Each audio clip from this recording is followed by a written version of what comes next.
Hello नमस्कार, कसे आहात सर्वजण? सर्वांना सर्वप्रथम श्री स्वामी समर्थ आणि ओम नमः शिवाय. आजचा दिवस तुम्हाला खूप छान आनंदाचा आरोग्यदायी जावो. तर आज आहे पाडवा आणि हा जो व्हिडिओ आहे तो पाडव्याचा दिवस आहे. तर पाडव्याच्या तुम्हा सगळ्यांना खूप खूप शुभेच्छा.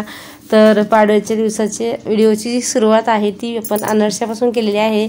तर अनर्से बघा छान झालेले आहेत, पण प्रॉब्लेम असा झालेला आहे की मी काय केलेलं आहे, 2 वेळेस ही जी अनारशाच्या पिठाची जी कणिक आहे ती 2 वेळेस मळून घेतलेली आहे. सुरुवातीचे जे आहे ते प्रमाण सर्व छान झालं, टेस्ट सुद्धा छान झाली आणि जमले पण छान. एवढे काही गोलाकार मला तर कधीच जमत नाहीत, पण जसे पण गोले येतील ना तसे छान आलेले आहेत. पण भिजल्याच्या नंतर छान येतात. जेवढी ही ह्याची कणिक मळते आणि जेवढी नरम होते ना, जेवढी भिजण्यात येते तेवढी छान येतात ना. तर त्यासाठी मी म्हटलं चला थोडंसं दुसऱ्या वेळची तिंबताना काय करावं, हे घ्यावं, अजून जास्त पाणी घ्यावं आणि थोडंसं भिजवून द्यावं.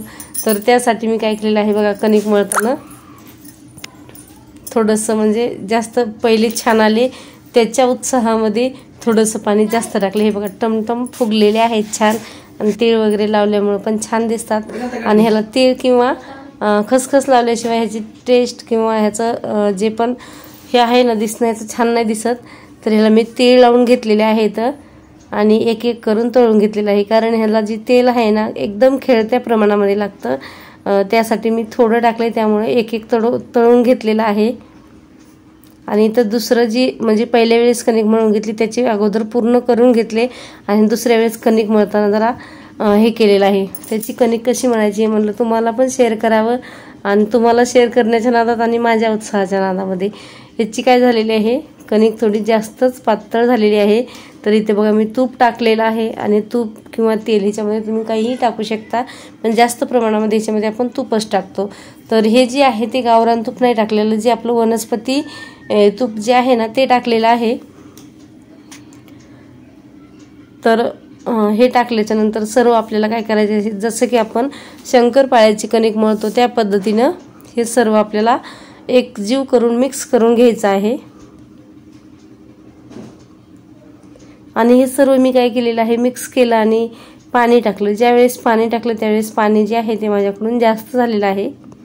ज्यावेळेस माझ्याकडून कणकीत पाणी पडलं त्यावेळेस प्रतीक्षा म्हणली, "थिम ग बाई, तुला कसा उंडात ते बायचा त्याचा." तर मी काही व्हिडिओमध्ये बी दाखवत नाही आणि तुला काही सांगतही नाही, फक्त केल्यावर सांग मला कसे केलेस. तर आता मी तुला काही मदतच करू लागणार नाही. म्हटलं नको करू तू मदत, आता ह्याचं काहीतरी मला करावंच लागेल. तर असा विचार केला होता की वरती म्हणजे जे पण आपलं तांदळाचं पीठ आहे ते मिक्स करूया, पण पुन्हा म्हटलं नको, ते भिजलेलं नसतं आणि त्याची आणि ह्याची जजमेंट जे आहे ते जमणार नाही आहे. त्यासाठी मग मी ह्याच्यामध्ये काही मिक्स केलं नाही. आणि हे काय होतं ना, ज्यावेळेस आपण थोडं मळतो ना तर मळल्याच्या नंतर जास्त पाणी सुटतं ह्याला, तर त्यामुळे जास्तच पातळ होतं. बघा याची जणू काय बर्फी तयार करायची आहे आपल्याला, असं झालेलं आहे. तर माझी किती चेष्टा करते प्रतीक्षा, असं म्हणते की दाखव आता तुझी रेसिपी किती छान येते तर बघ. तर म्हटलं चल मी रेसिपीच करून दाखवते तुला. तर तुम्हाला मी काही बनवताना दाखवले नाही तर, पण ह्याचे अनर्से मी तुम्हाला दाखवते कसे केलेले आहेत. तर मी काय केलेलं आहे, एका चमच्यानं तेलामध्ये सोडलेलं आहे आणि ज्यावेळेस तेलात सोडलं त्यावेळेस चमच्यानं त्याला पसरून घेतलेलं आहे बघा. तर हे बघा, हे 2-3 जरा जास्त तळलेले आहेत. तेल थोडंसं एक्स्ट्राचं लागलं ह्याला, कारण असंही अनर्शाला तेल थोडं जास्तच लागतं बघा. तर असे झालेले आहेत सर्व अनर्से. तर मी काही कुठं ठेवलेले नाहीत काही नाही, सर्व अनर्से जे आहेत ते पूर्ण अशा प्रकारे तयार झालेले आहेत. आणि ही पाडव्याच्या दिवशीची जी रांगोळी आहे ती प्रतीक्षाने छान अशी फुलांची रांगोळी काढलेली आहे. एवढी फुलांची रांगोळी काही आपण काढत नाही जास्त, पण फुलं एक्स्ट्राचे उठलेले होते त्यासाठी सुद्धा म्हटलं चला फुलांचा असा ना तसा वापर होईल. आणि रांगोळीसुद्धा व्हाईट कलरची जी रांगोळी होती ती माझी संपलेली होती, त्यासाठी प्रतीक्षानं फुलाची रांगोळी काढलेली आहे. तर खूप छान वाटत आहे ही रांगोळी. आणि आजची देवपूजासुद्धा प्रतीक्षानंच केलेली आहे बघा, खूप सुंदर अशी देवपूजा केली तिनं. आणि ही आहे ती भाऊबीजेच्या दिवशीची देवपूजा आहे. तर असे वेगवेगळ्या प्रकारची फुलं वगैरे ज्यावेळेस देवाला भेटतात ना त्यावेळेस पूजा अजून खुलून दिसते. आणि आज जास्त काही मी कुठल्या रेसिपी वगैरे तुम्हाला शेअर नाही केल्या, आणि ह्यावेळेस खरंच कुठलीच रेसिपी मी तुम्हाला जास्त प्रमाणामध्ये शेअर नाही केलेली. तर झालेली आहे इथं आपली पूजा वगैरे. आणि आज आहे भाऊबीज. तर भाऊबीजेच्या तुम्हा सगळ्यांना पुन्हा एकदा भरभरून शुभेच्छा। आणि भाऊबीजेच्या दिवशी सुद्धा प्रतीक्षानं फुलांचीच रांगोळी काढलेली आहे। तर बघा कमी फुलामध्ये आणि कमी साहित्यात छान अशी रांगोळी तिनं काढलेली आहे।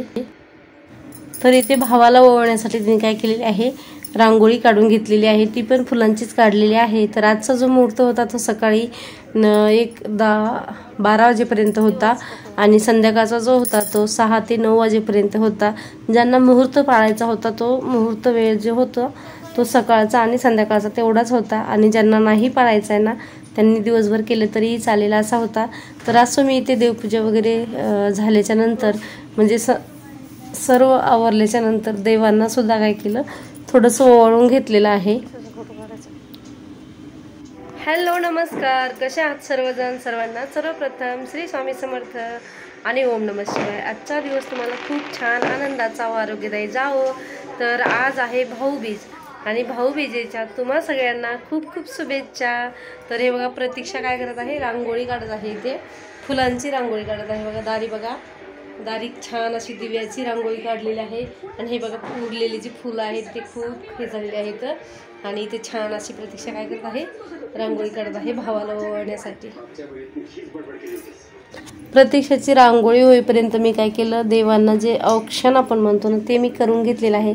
सर्व देवांना जो आपला ओरला गंध जो आहे तो लावून घेतला, अक्षता जे आहेत त्या लावून घेतल्या आणि थोडंसं सोनं आहे त्यांनी ओवाळलेलं आहे आणि जे आपण म्हणतो इडापिडा टळू दे, बळीचं राज्य येऊ दे अशी प्रार्थना केली आणि हे केलेलं आहे, ओवाळून घेतलं आणि थोडासा साखरेचाच प्रसाद जो आहे तो दिलेला आहे आणि ते प्रतीक्षानं काय केलेलं आहे, भावाला ओवाळून घेतलेलं आहे।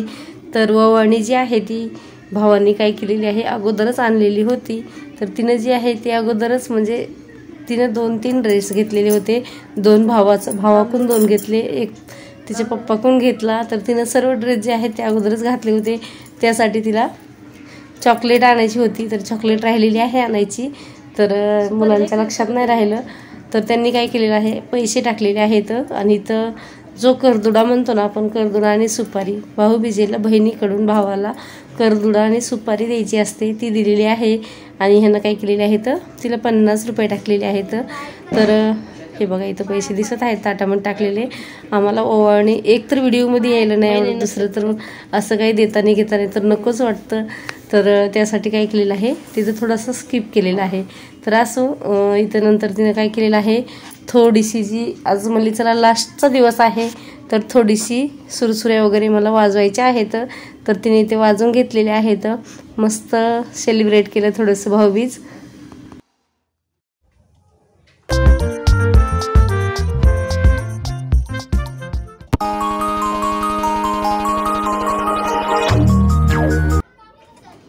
तर तिने थोडेसे इथं फुलझाड्या किंवा सुरसुऱ्या वगैरे ज्या आहेत त्या तिने वाजवून घेतलेल्या आहेत आणि नंतर मोठा दादा आल्याच्या नंतर तिने मोठ्या दादाला सुद्धा काय केलेलं आहे,